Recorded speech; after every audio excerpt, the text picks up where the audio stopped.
It's absolutely amazing how fast time flies. As we're approaching the end of the year yet again, there are some things that you can do to set your finances up for success. I'm Daniel Carnes with Eldorado Financial, and here are some things that you can do to prepare your money for the end of the year.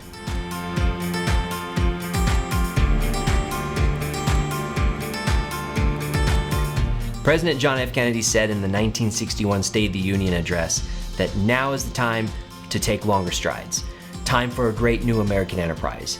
Time to take this nation to take a clearly leading role in space achievement. Now is a perfect time to have a financial State of the Union with your family.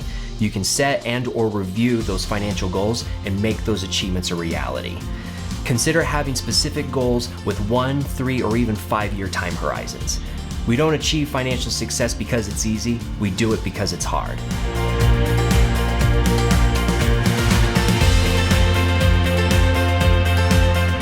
A really great example of a financial goal you may have is maximizing your retirement savings. There is still time to contribute to an IRA or an employer-sponsored plan like a 401k. Typically, the deadline for 401ks is at the end of the calendar year. However, for IRAs, that deadline is extended to April 15th or tax day of the following year. For the most current information regarding maximum contribution amounts or deadlines, contact a tax professional or a financial advisor. For work-related plans like 401ks, talk to your human resources department and see if you can still make a contribution for this year until tax day of next year.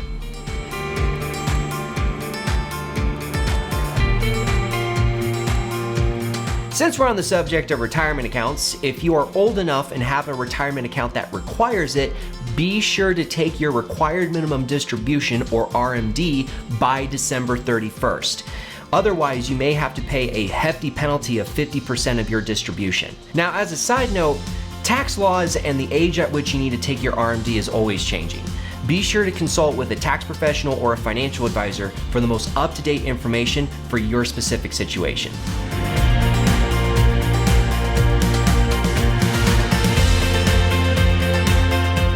One great tool investors use this time of year is called tax loss harvesting.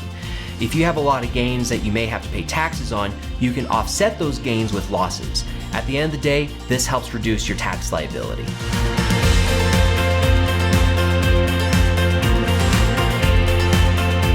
There's a lot to be said about charitable giving. One such thing is what's called a QCD, or a qualified charitable distribution. If you have an RMD from an IRA and let's say you don't need the money or you want to reduce your taxes, you can relieve yourself of that tax burden by taking that RMD and giving it to a charity or a nonprofit. Feel free to contact us while there's still time. You can email us at info@eldorado.financial.com or call us at 970-249-9900. Happy holidays and Happy New Year.